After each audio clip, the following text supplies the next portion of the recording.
it's Shelby here. Welcome back to A Little Literary Love. I'm glad you all are with me. Today's video is going to be my July mid-month wrap-up. I feel like I say this in every wrap-up video that I do, but I can't believe that we're already over halfway through July. The end of July is going to be here before I know it. Time just seems like it's flying by. I have a lot of books to talk about. I got through quite a few books in the first half of July. I had a pretty good reading month so far. So yeah, we're just gonna get right on into it. So the first book that I read for July is going to be Heated Rivalry by Reid. This is the second book in her Game Changer series. So I read the first book of the series at the end of June. This is another hockey romance. It's another male-male romance.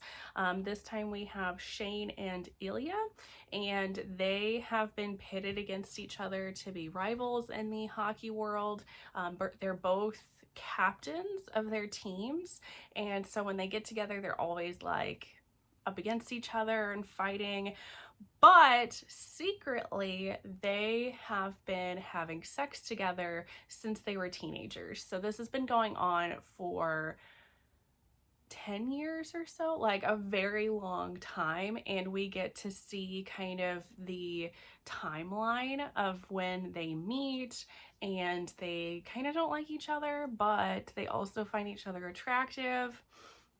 And then just they keep meeting periodically throughout the years to sleep together, and then because of that they start to form a relationship together.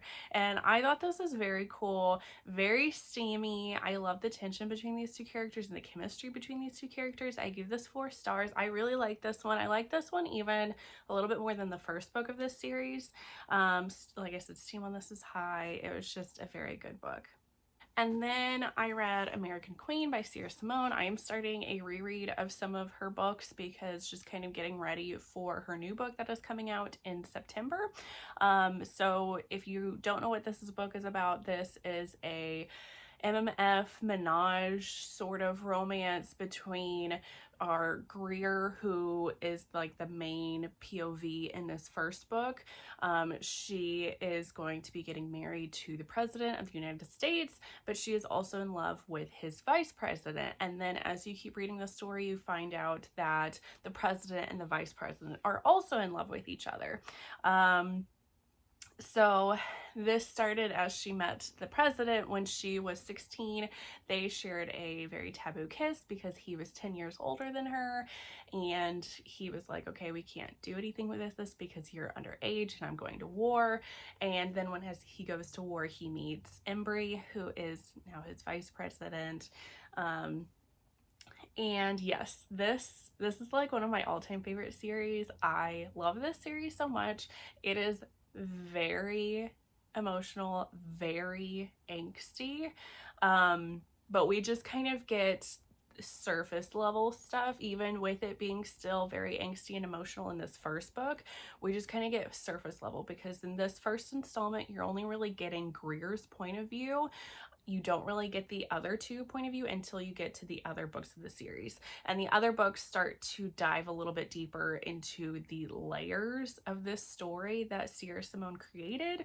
I gave this 5 stars. I think I originally gave this 4 stars because there are some things in here that kind of rub me the wrong way, and I understand why readers don't really like this because there's a few things that happen that are more very much like almost feels like shock value kind of thing. But this is one of those series that I just can't stop thinking about it. I think I originally read it 2 or 3 years ago, and I still think about this all the time. So that's why I decided I probably needed to bump it up to 5 stars because it's a story that just, it stuck with me, and I am never getting over this story. I love it so much. So steam on this is very, very high. Like I said, it is an MMF story, so there are male-male interaction.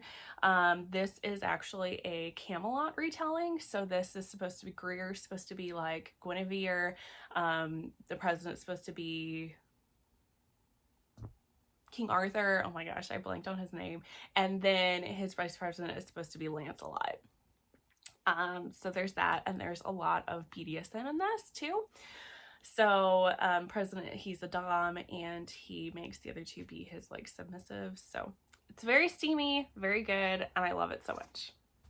Then I read A Not So Meet Cute by Meghan Quinn. This is a romantic comedy. This is the first book in her King Brothers series. I think she has maybe 3 books in this series.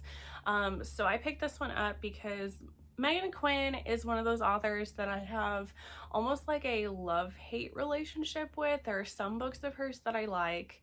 There's several books that I wanted to like and then ended up hating. So one of my friends really likes Meghan Quinn and told me to try this book to give her another chance. I ended up really liking this one, so I was very happy about that. This is about Lottie. She has just lost her job because her boss was, she was in a toxic friendship with her boss. So she loses her job because her boss doesn't want to give her a raise. And then she's like walking around town trying to figure out what to do because she also doesn't want to tell her parents, whom she still lives with, that she lost her job because they're excited and wanting her to like move out. So she runs into a billionaire who happens to need to find a woman who will be his fake fiance because he's in business, some sort of business. I want to say it's like real estate because he's wanting these properties, but I don't think it was real estate. I don't know. He's some sort of businessy guy, and he's wanting to make this deal with this person who owns these properties that he wants, but things are not going well, and he's trying to find like common ground with him and finds out that this guy is about to get married because his fiance is pregnant, and he just spits out like, oh, I also have a fiance that's pregnant, and just to kind of get on the same level with him and try to like find common ground. So now he has to find somebody to pretend to be his fiance and also pretend to be pregnant. And he runs into Lottie and they strike up a deal, and this sparks a romance. So definitely some fake dating in here. Steam on this is going to be medium high. I gave this 4 stars, but I did get a little annoyed with the slow burn of this because you can obviously tell that there's chemistry between these two characters. They do some like sort of like sexy stuff, but then he keeps like pushing her away. Like she ends up at one point walking in front of him like butt ass naked, and he's still like, no, we can't do this. And I'm just like, no, do it. So I got annoyed with that, but this was also very hilarious. Then I read Governor by Lesli Richardson. This I read because this is supposed to be another MMF romance between the governor of the state of Florida, his lieutenant governor, and her husband. And I wanted to pick this up because I thought it was going to be similar to the New Camelot series by Simone, the American Queen, except a little bit different. So the governor is actually the submissive in this kind of menage, and this has the same, it all takes place from his point of view in this story, and then the other books have the other character's point of view. So very similar to New Camelot. I just don't know if the execution was quite there. So I originally gave this 4 stars, I think, and then I bumped it down to 3.5 stars. And I may end up bumping it down further just because of something that happened in here. And then when I started to read further into the second book, which is Lieutenant Governor, which I ended up DNFing. But anyway, so this is about Owen. He eventually is going to become the governor of the state of Florida, but we start off this story of him in college, and he is meeting his new roommate who is older than him. I think he is 8 or 10 years older than him, and is ex-military, and he is a lot of like disability, like he's in a lot of pain because of the things that happened to him in the military. He has a lot of PTSD, so Owen is becoming like best friends with him and helping him out. And then they meet this girl who kind of like is a windstorm and just blows Owen away. He immediately is attracted to her, immediately falls in love with her, and wants to be with her. So they kind of form this like threesome friendship. The reason why I think I'm going to bump this down, and this is probably going to be very spoily for this book, and also why I ended up DNFing the second book, because Carter, who is the ex-military guy that he becomes friends with, immediately falls in love with Owen, and in order to make things happen so that they form a threesome relationship and so that Owen will have a romantic and sexual relationship with Carter, he decides to mess with the girl that he likes, and I can't remember her name, and they end up getting married behind Owen's back. And they do this so that Owen will kind of stay with him. So Owen also has some things that have happened in his past. His mother is very manipulative of him. He does not have a very good relationship with his mother, and he has a lot of anxiety and stress over his mother. So he also kind of has these different feelings of like abandonment and being alone. So he, like, Carter does this knowing that that will make Owen want to stay with him and start to engage in this sexual relationship with him, even though from the start Owen has said, I am not interested in men. I am not interested in having like sexual relationships with men. I only want her.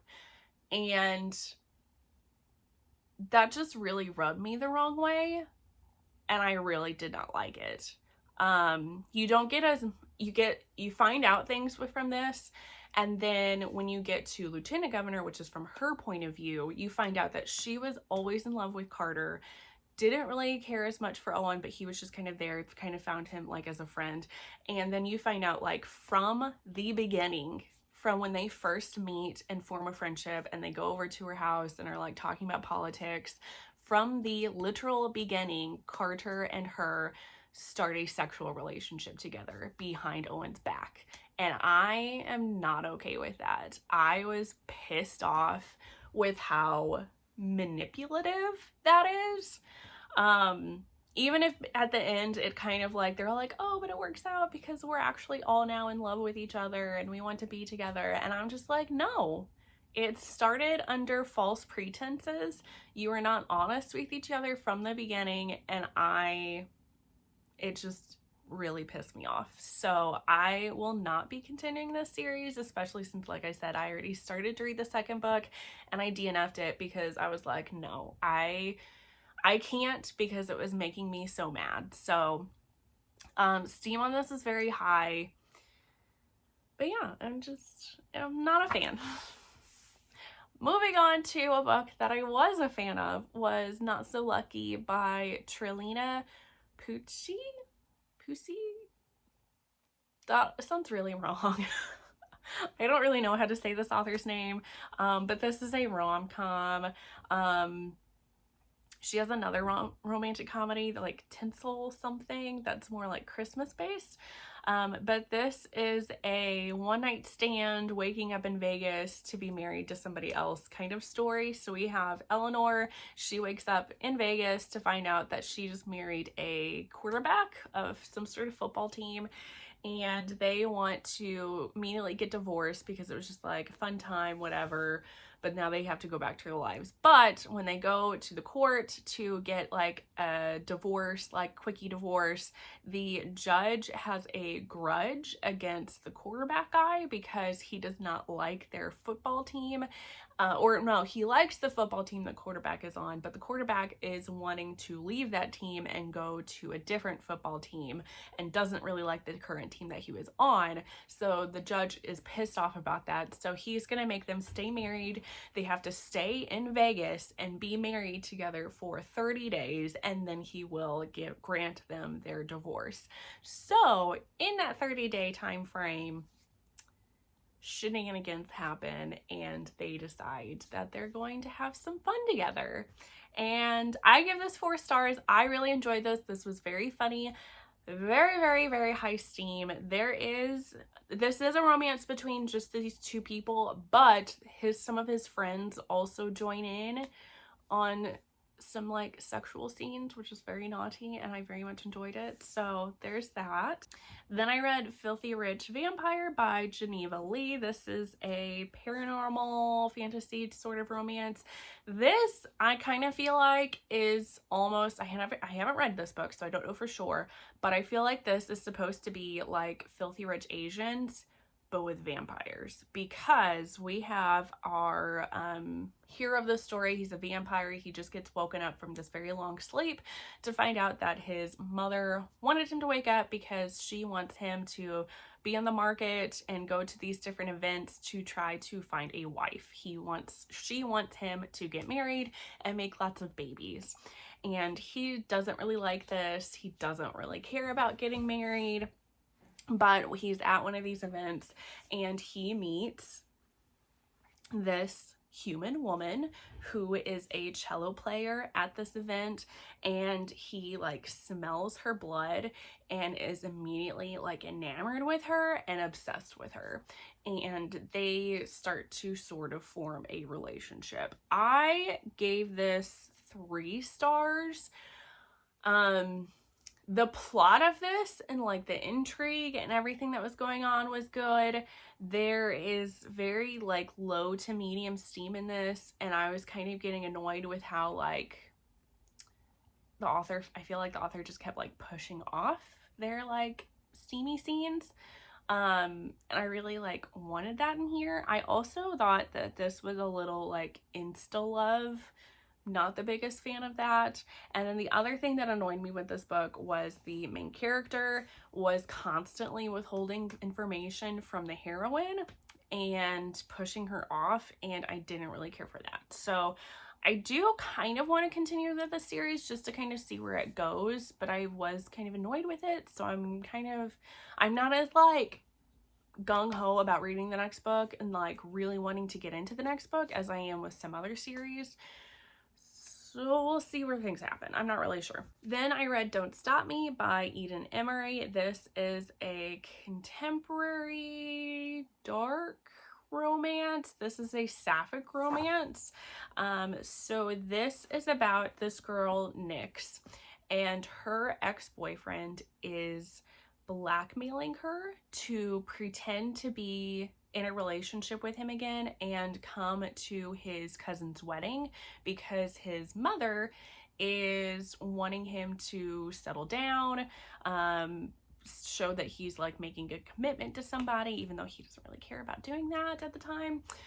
And so he's blackmailing her with photos because he found that she had gone to this sex club, this women's only sex club, and if she does not come with him, he is going to send these photos to her place of work, and she will essentially lose her job if these photos get out. So she goes with him only to find out that his mother is the woman that she had sex with at this women's only sex club, and his mother is actually the owner of this club, which I don't think she knows that, but you find that out like going into it. And she's having some troubles of her own because somebody is also like blackmailing her. They have taken photos of different people at this club, and she's trying to figure out who has done this. So I gave this 4 stars. I really liked the chemistry between Nyx and Axe, who is like the mom figure. I loved the age gap between them. Axe is also a character that she is very much a masculine woman, and she is very dominant with Nyx, and I really like that. I haven't really seen that before. Steam on this is very high. The only thing that I didn't really care for, other than I don't know, I wasn't the biggest fan of the overall plot of the story. I liked Axe and Nyx. They kind of drove the story throughout. Like I said, I really liked them, but the rest of the plot just kind of fell flat for me, and I felt like it was very predictable. So that's the only reason I didn't bump it up higher. But otherwise, I really enjoyed this one. And then the last book that I read for the beginning of July is going to be Mistakes Were Made by Meryl Wilsner. This is another sapphic romance that I listened to on audio, and I really enjoyed this one. This is kind of like starts off as like a one-night stand. We have Aaron and Cassidy. Cassidy is in college, and they meet at a bar. They decide to have a one-night stand together, and then the next morning they find out that Aaron is actually Cassidy's friend's mother, and her friend and her mother don't have the best relationship, but they're trying to mend it. And Aaron invites her daughter to spend the weekend, or maybe the weekend, spend some time with her at her home, but her friend doesn't really want to be there just by herself, so she makes Cassidy come with her to be kind of like a buffer between them, not knowing that Aaron and Cassidy have the hots for each other. So I gave this 4 stars. I did really enjoy this. This was a little bit longer than I would have liked. I felt like it was kind of drawn out, and like the pacing in this was like a little off. I really liked the steam and the chemistry between Aaron and Cassidy. This is honestly like steamier than I was expecting it to be, and I really enjoyed that. I liked the kind of taboo nature between them. I liked both of their characters too. So yeah, I just really enjoy this. This is probably one of my favorite sapphic romances, which I'm happy about, because that's one of the things that I'm trying to find more books that I like is sapphic romance, more that I can like recommend to people. So this will probably be one of those. Yeah, I don't know. There wasn't as many things in here that I found problematic. I did have a little bit issue that they weren't going to tell her friend, but I also kind of understand why they were kind of keeping it a secret. But even though they're keeping it a secret, they were still like having sex together behind her friend's back. So take that as you will, but I did really enjoy this. So those are going to be all the books that I read for the first half of July. If you like this video, please leave a thumbs up and leave a comment down below with some of the books that you've been reading in July and really enjoying. I love to hear from you all. Subscribe if you haven't already, and otherwise I will see you all in the next one. Bye guys.